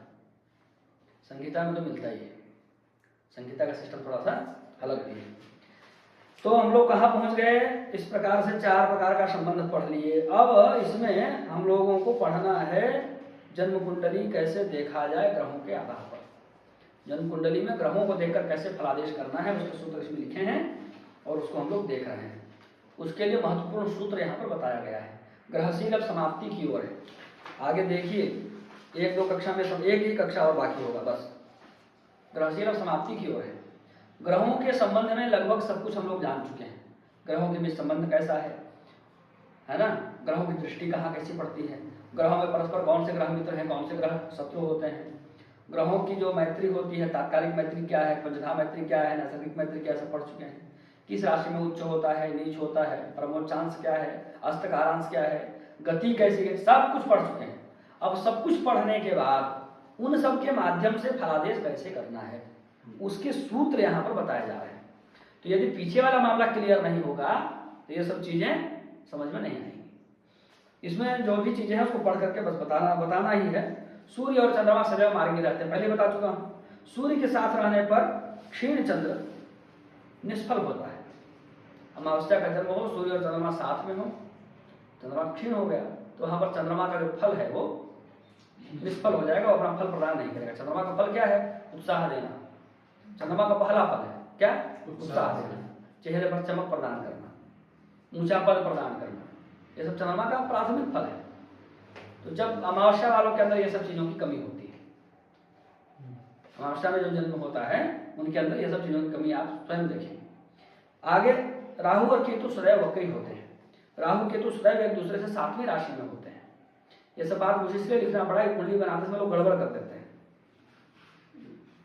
राहु जहां बैठा है तो हमेशा उसके 7वें घर पर ही केतु बैठेगा। 1 2 3 4 5 6 7 संसार की कोई कुंडली उठा कर देखिए, ठीक है, कोई भी कुंडली उठा कर देखिए, ये सब दिमाग में रखना है। और जब कुंडली बनाते हैं लोग तो लिख देते हैं राहु के नीचे वक्री। वो लिखने से कोई बुरा नहीं हो रहा है, लेकिन ये हमेशा वक्री होते हैं इसलिए इनको वक्री लिखने की जरूरत नहीं है। और सूर्य चंद्रमा हमेशा मार्गी रहते हैं इसलिए इनको मार्गी लिखने की जरूरत नहीं है। अब वक्री लिख रहे हैं, डाउट हो रहा है कि मार्गी में होता है क्या, ठीक है। इसके बाद चतुर्थ भाव में बुध, पंचम भाव में गुरु, द्वितीय भाव में मंगल, षष्ठ भाव में शुक्र और सप्तम भाव में शनि निष्फल हो जाता है। उसको अपना जो फल देना है वो नहीं देगा। आगे ग्रह निष्फल होता है मतलब ग्रहजन्य फल नहीं देगा। भाव वाला तो जो है सो है, जैसे बुध चौथे भाव में है, पकड़ लिया ना, निष्फल है। बुध निष्फल है, एकादशी से निष्फल नहीं हुआ है, अष्टमे से निष्फल नहीं हुआ है। बुध का अपना जो फल है नैसर्गिक वाला, गति के कारण जो भी उसको देना था, अपने गति, इसकी जो भी गति है, उदया गति मान लीजिए, उदया गति के अनुसार इसका जो भी फल हो रहा है, अस्ता गति मान लीजिए, उसके अनुसार जो भी फल हो रहा है वो फल उतना प्रॉपर नहीं मिलेगा। तो यदि ये अस्ता गति है और निष्फल हो गया तो अच्छा हो गया, अशुभत्व हो गया उसका। तो केवल नेगेटिव वे में नहीं जाना है उसको लेकर, ठीक है। आगे चलिए, भाव संधि में स्थित ग्रह भी निष्फल हो जाता है। भाव संधि तो पढ़ाया ही नहीं है, पर नियम अभी पढ़ा दे रहे हैं। भाव वाला जब प्रकरण आएगा भावशील, तब हम लोग भाव संधि कैसे देखते हैं उसको भी देखेंगे। केंद्र तथा त्रिकोण में भाव में स्थित ग्रह विशेष बलवान होते हैं, इनको केंद्र भाव कहते हैं। बीच का जो भी घर है ना, ये वाला चारों 1 2 3 4, इसको केंद्र घर कहते हैं। और इन दोनों को त्रिकोण भाव बोलते हैं, कोने के दोनों भाव। तो केंद्र में और त्रिकोण में कोई ग्रह बैठा होता है तो उसको विशेष बल प्राप्त होता है, वो विशेष बलवान होता है। सूर्य से पूर्व सटक अर्थात सूर्य स्थित राशि से 1 2 3 10 11 12 राशियों में स्थित ग्रह अधोमुख वाले होने से अपना उत्कट फल नहीं दे पाते। सूर्य के पीछे कोई ग्रह बैठा है, इधर यहां से लीजिए यहां तक, सूर्य यहां है ना, तो पीछे के 6 घर, पीछे के 6 घर है ना, यहां से शुरू करेंगे, यहां से पीछे 6 घर, जो भी ग्रह बैठा होगा वो अपना बहुत उत्कट फल नहीं दे पाएगा। और सूर्य से आगे बैठा है तो अपना उत्कट फल भी दे सकता है, उससे सावधान रहना चाहिए, ठीक है। अब यहां पर तो खैर जो भी हो गया सो हो गया। हाँ, शनि राहु बैठा है ना, हाँ अभी करता हूं काम, यहां बैठा रहता हूं गुरुदेव को, ठीक है। मारकत्वे विचतयोर मारक स्थान संस्थिति, मारक ग्रह मारक भाव में ऊपर बैठा है। अब इस स्थिति में कोई कहे कि गुरु तो आएगा मार्केश है, मारक भाव में बैठा है, मार देगा, कहेंगे कि मार देगा, जान से मार देगा, कहेंगे सूर्य से पीछे बैठा है ना, संभावना कमी है, अकेले तो नहीं मार सकता है। गुरु में तो नहीं मारेगा, ये तो बोल देंगे, बाकी देखा जाएगा, ठीक है। तो अपना जो उसका सर्वोच्च उत्कट फल हो सकता था वहां पर ब्रेक लग जाएगा, क्योंकि आगे सूर्य बैठा है। नहीं, सूर्य बैठा है, अभी हम यहीं पर हैं, सूर्य के रहते फिर वो ज्यादा अपना काम यहाँ नहीं कर पाएगा। आगे कहाँ चल रहे थे हम लोग? सूर्य में हाँ, सूर्य से अपराध, बाकी जो बच गया ये सब आगे के जो भाव बच गए। सूर्य से अपराध में स्थित जो भाव में स्थित जो ग्रह होते हैं उनकी ऊर्ध्वमुख संज्ञा होती है, वो विशेष रूप से प्रकाशित होने पर प्रत्यक्ष और शीघ्र फलदायी होते हैं। सूर्य के पीछे इधर अंधेरा है ना भाई, तो उसको बल ही नहीं मिल रहा है, अंधेरे में कितना काम करेगा टटोल टटोल के। इधर सूर्य, इधर पूरा प्रकाश है सूर्य के सामने, ये तो वृत्ताकार है ना, आधा वृत्त है, आधा वृत्त प्रकाशित होगा, आधा वृत्त प्रकाशित नहीं होगा, ठीक है। तो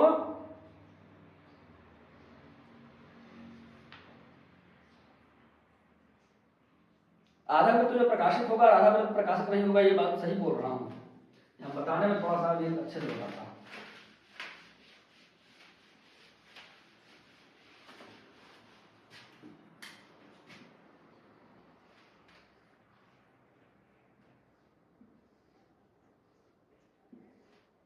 ये है तो वृत्ताकार ना, तो हम लोग बैठाते हैं सूर्य को यहाँ पर, यहाँ पर यदि सूर्य है तो इसका प्रकाश कहाँ कहाँ फैलेगा? 3 आगे 3 पीछे, हाँ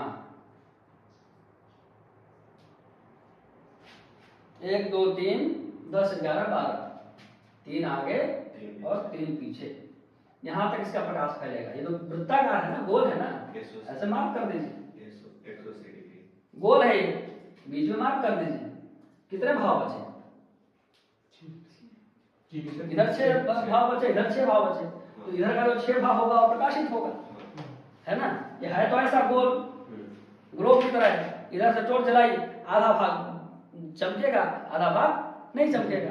तो सूर्य को अगर सूर्य यहाँ पर बैठा है तब क्या करेंगे, तो भी यही वाली लाइन चलेगी, इधर का 6, हाँ इधर का 6, सूर्य यहाँ पर बैठा है तो लाइन तिरछा बना देंगे, उधर का 6 इधर का 6, इस प्रकार से 3 राशि आगे 3 राशि पीछे, इस प्रकार से कर लेंगे, ठीक है। तो जहां तक सूर्य का प्रकाश पड़ रहा है वहां तो उजाला है, वहां पर जो ग्रह बैठे होंगे उनकी संख्या होगी ऊर्ध्वमुख संख्या, ऊर्ध्वमुख संख्या वाले जो ग्रह होंगे वो अपना पूरा फल दे सकते हैं, उत्कट फल देना है तो भी दे सकते हैं, ठीक है, उनको पर्याप्त प्रकाश प्राप्त है।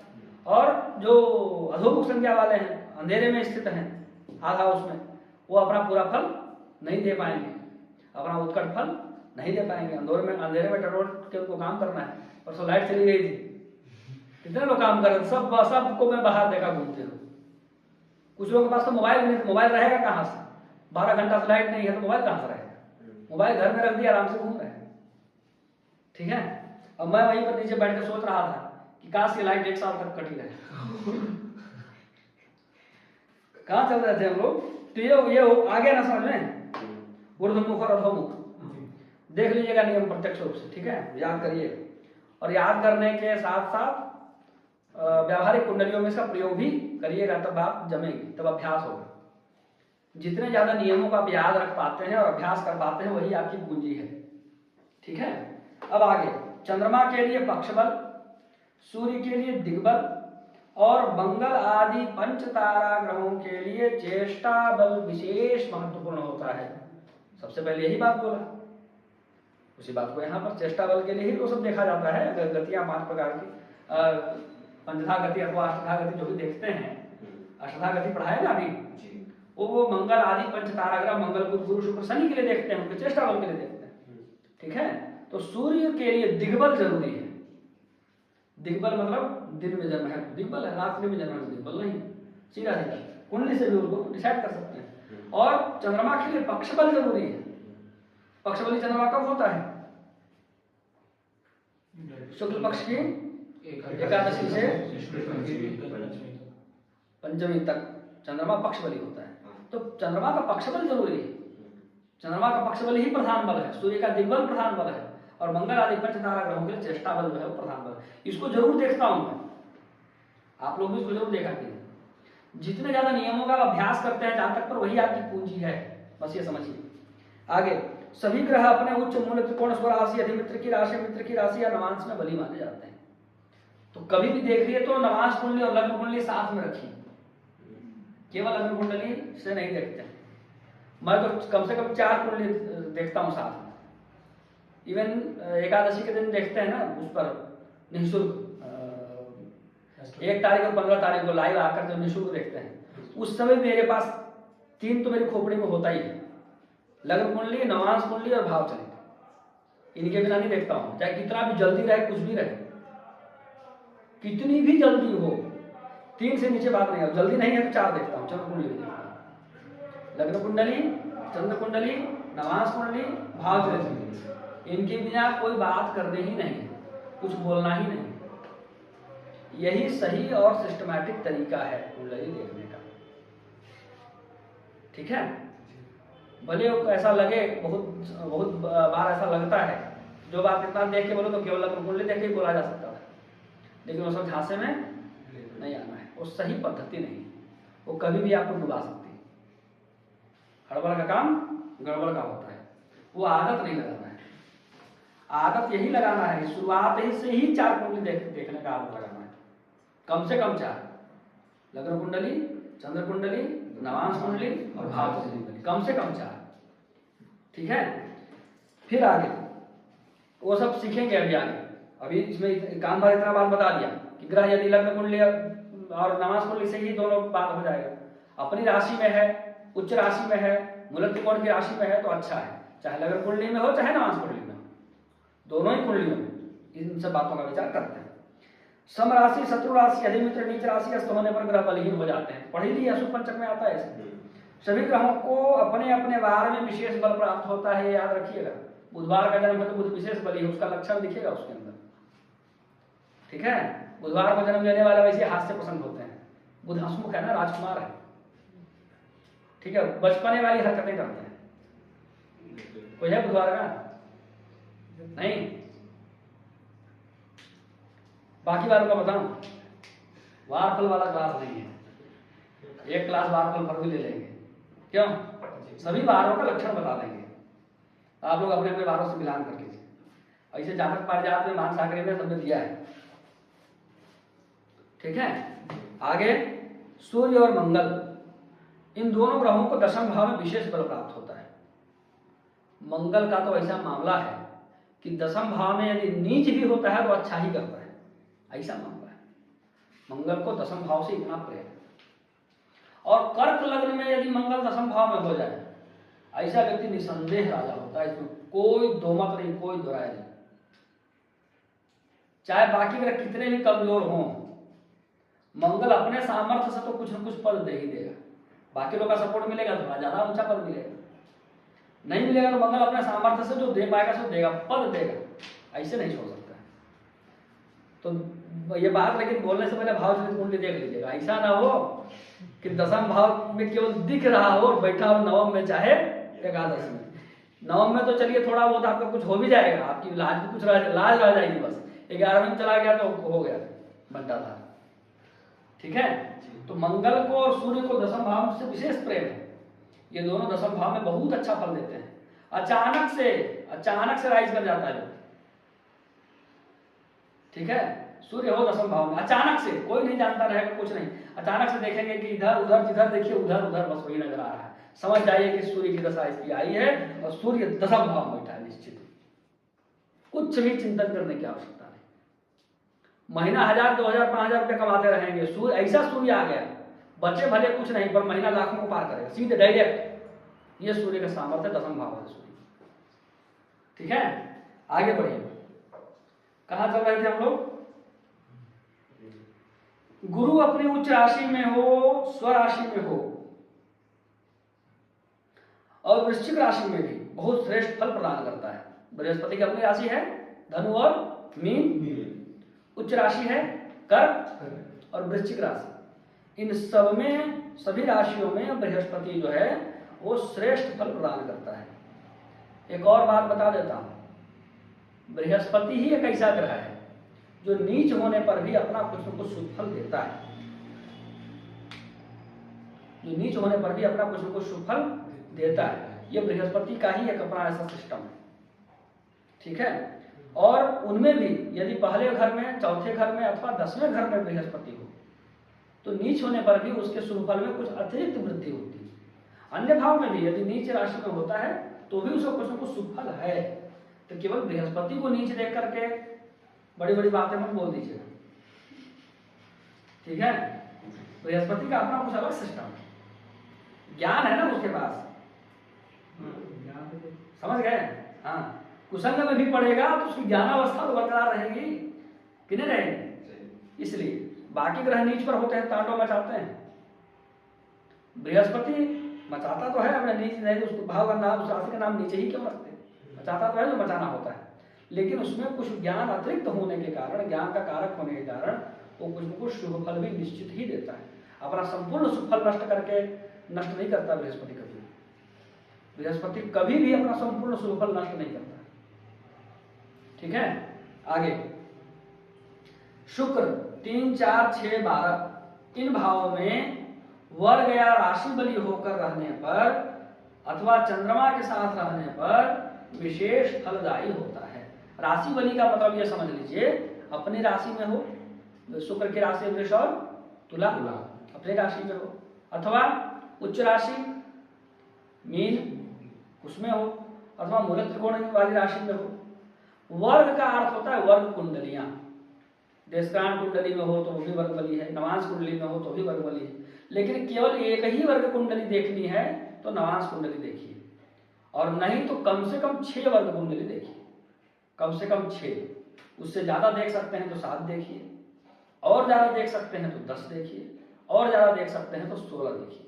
यही शास्त्र का आदेश है।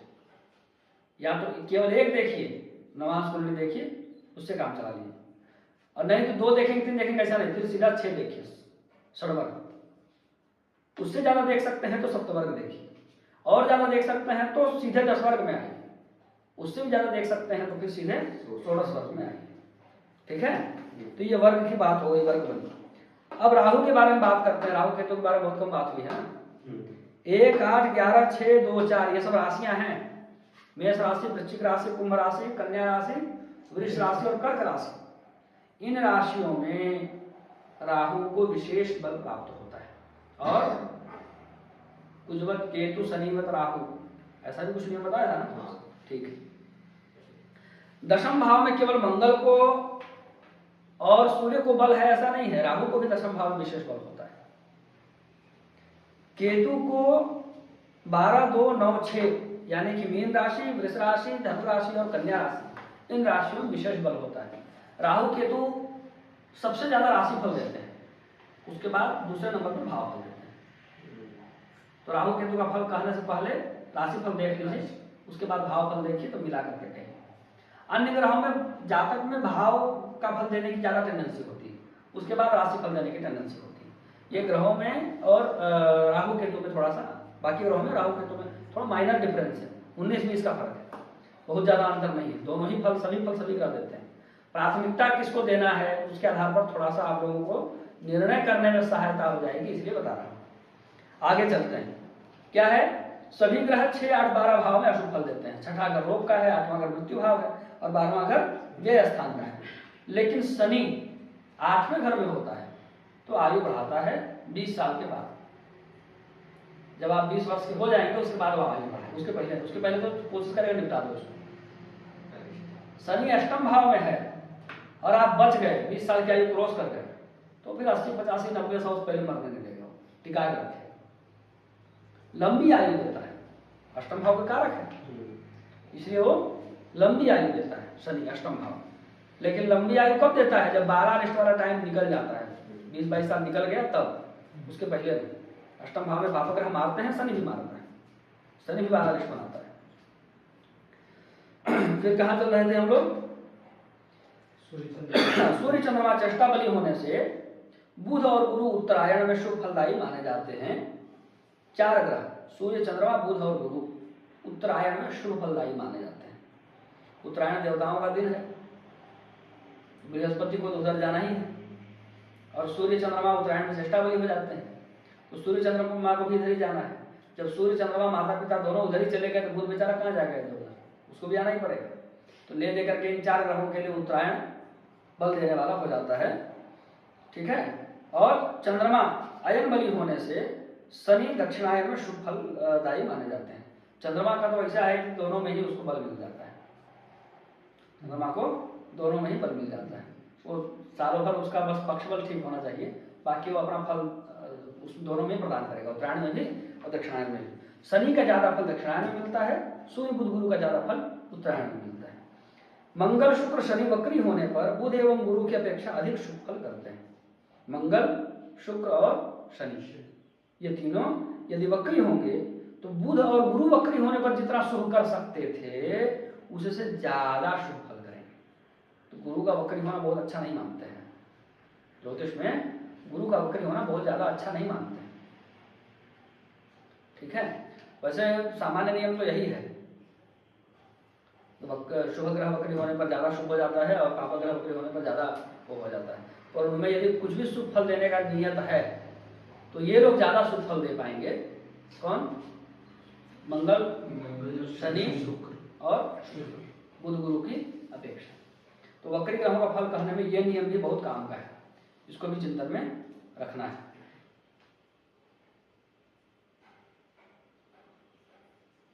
वक्रिणस्तु महावीर्या, बहुत देर से याद करेगा प्रयास कर रहा। वक्रिणस्तु महावीर्या शुभाः राज्य प्रदाग्रहाः पापाः व्यसनदाः पुंसां कुर्वन्ति च वृथाटनम्। ऐसा श्लोक सारावली में आया है कहीं। ठीक है, उसका भाव तो कई बार बता दिया। आगे चलते हैं। चतुर्थ में बुध, पंचम में गुरु, सप्तम में शुक्र अकेला हो तो भाव को बुरी तरह बिगाड़ता है। पहले भी यह नियम बताया था। इस नियम को कहते हैं, क्या कहते हैं, क्या नियम कहते हैं, बताया उठा, कारको भावनाशाय, भूल गए, बहुत मुश्किल है। क्या बताया था, प्रत्याचार का सिद्धांत है, कारको भावनाशाय। उसमें कौन से कारक ज्यादा नाश करते हैं वो यहाँ लिखा हुआ है।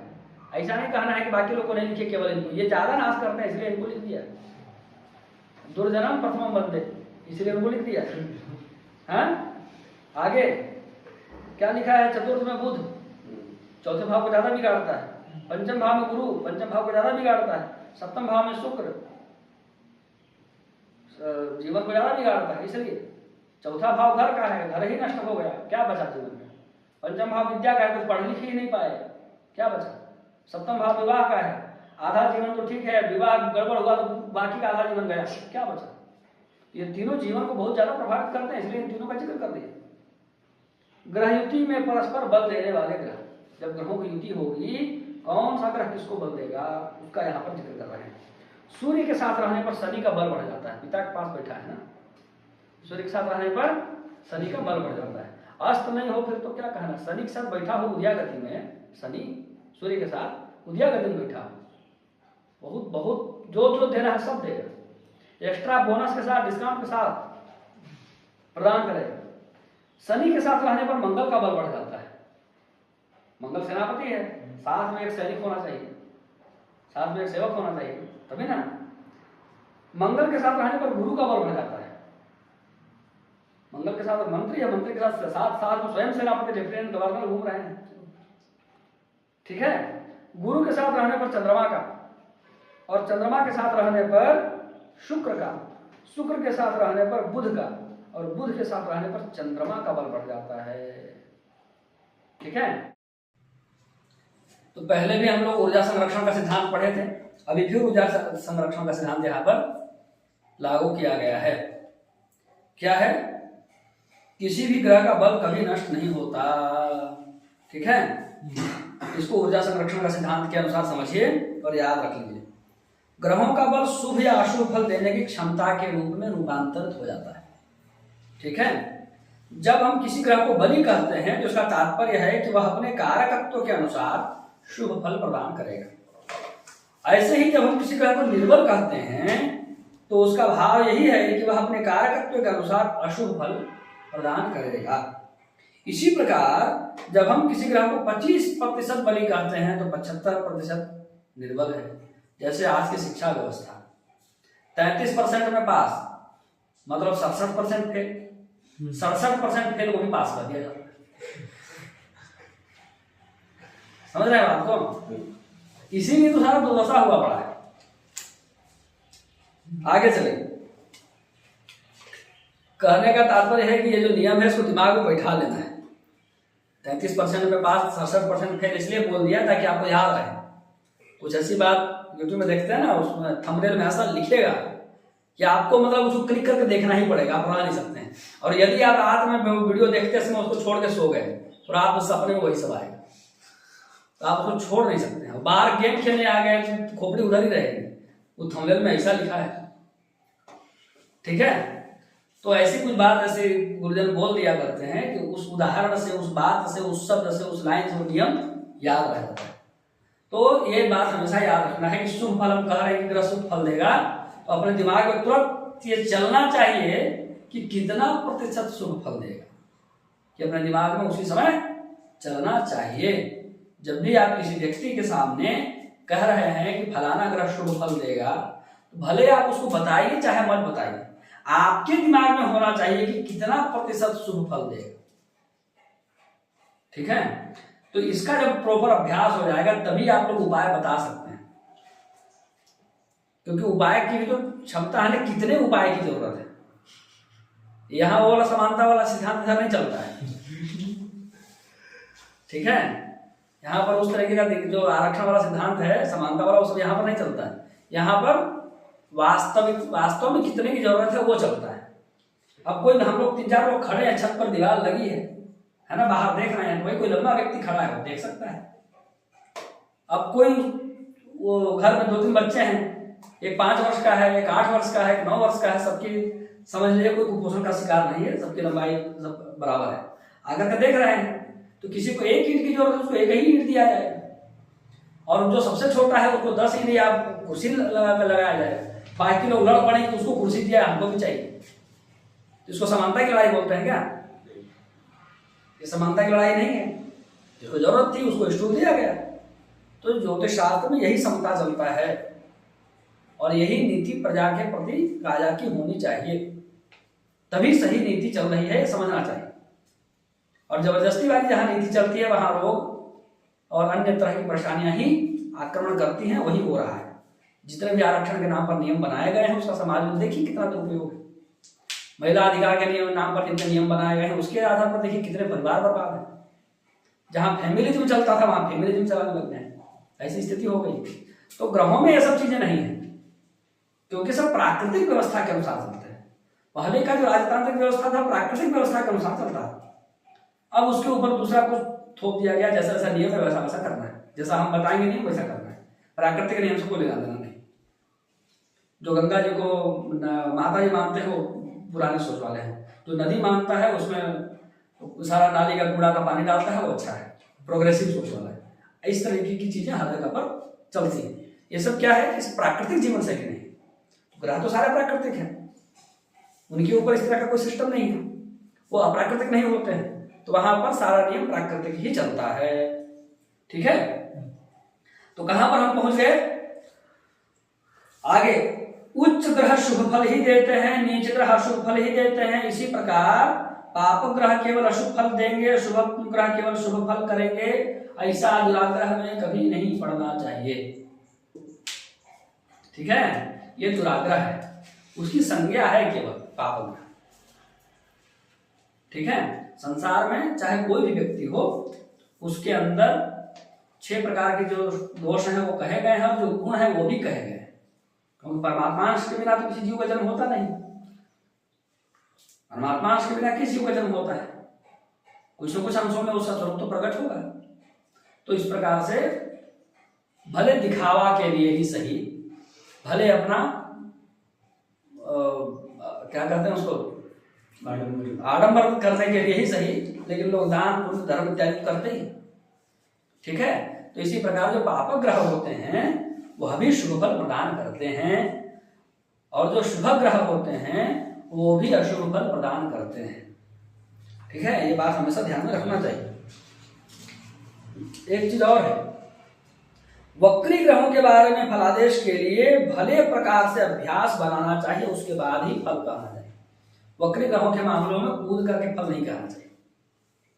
बहुत लंबे समय तक धैर्य धारण करना चाहिए, स्वयं से ऑब्जर्व करना चाहिए। जिन जिन लोगों का ग्रह वक्री है, जो ग्रह वक्री है उसके स्वभाव को पहले आप ठीक से जानिए। मान लीजिए इस कुंडली में जो कुंडली चली गई, बृहस्पति वक्री था उसमें, तो पहले उसका ऑब्जर्वेशन करने के लिए आपको पता होना चाहिए ना बृहस्पति का स्वभाव कैसा है, बृहस्पति क्या करता है, जीवन के किस क्षेत्र को प्रभावित करता है, किन किन चीजों के का कारक तो बृहस्पति के क्षेत्र में आता है, बृहस्पति किन रिश्तों को प्रभावित करता है, किस प्रकार की विद्या को प्रभावित करता है, क्या खान पान को प्रभावित करता है, यहाँ पर किस घर का स्वामी है। इनको दिमाग में रखिए, फिर उस व्यक्ति के जीवन को ऑब्जर्व करिए, तब आप समझ पाएंगे कि जो जो गड़बड़ी कहाँ पर हुई है, या जो जो अच्छाई हुआ है वो बृहस्पति के द्वारा हुआ है कि नहीं हुआ है। नहीं तो कोई भी अच्छाई हुआ बृहस्पति के साथ जोड़ दीजिए, कोई बुरा बृहस्पति के साथ जोड़ दीजिए, सारा मैथड तो गड़बड़ हो गया। तो किसी भी चीज को बिल्कुल सिस्टमैटिक तरीके से यदि पढ़ना है तो बिल्कुल उसका जो कैरेक्टर है ग्रहों का, राशियों का, और अच्छे से पता होने के बाद ही आना चाहिए। वक्री ग्रहों के संबंध में भी वक्री ग्रहों का फल कहना थोड़ा कठिन होता है, और कभी कभी तो ऐसे संशय में डाल देते हैं कि आप कहिएगा कुछ और होने कुछ लगेगा। उस तरीके की चीजों को डील करने के लिए आपके पास पर्याप्त अनुभव होना चाहिए। इसलिए यह बात यहाँ पर लिखी गई है कि वक्री ग्रहों के संबंध में कुछ भी फल ग्रहण करने से बचिए। जब पर्याप्त अनुभव हो जाए तब फल कहिए, पहले तो केवल ऑब्जर्व करिए, और छोटी छोटी कम कम बातें कहिए। उन बातों से काम बढ़ गया तब आगे बढ़िए।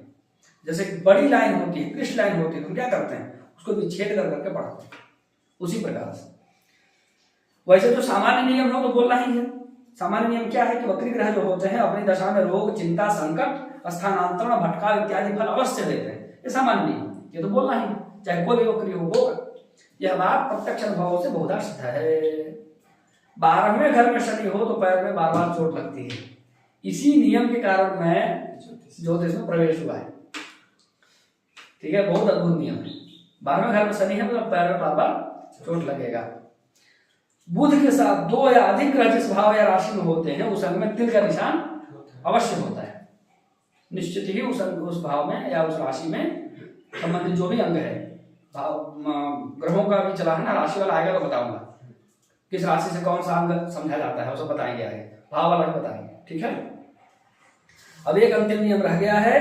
कोई भी ग्रह लग्न कुंडली में जिस राशि में है, यदि वही ग्रह नवांश कुंडली में भी उसी राशि में हो जाए तब उस ग्रह को कहते हैं वर्गोत्तमी।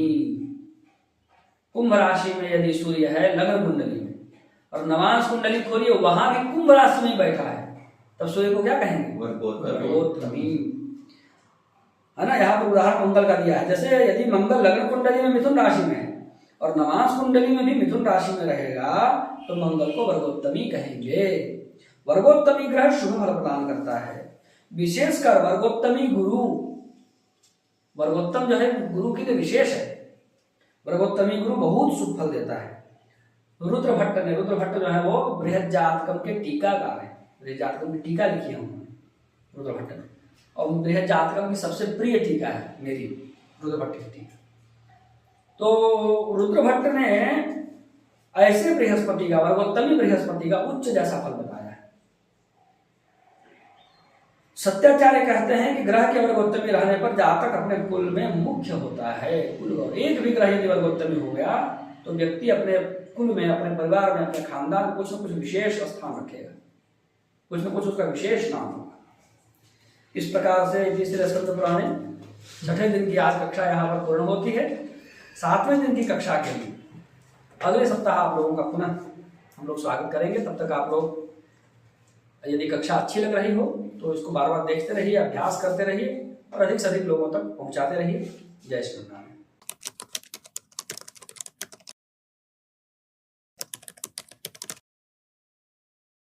श्रीमते रामचंद्राय नमः।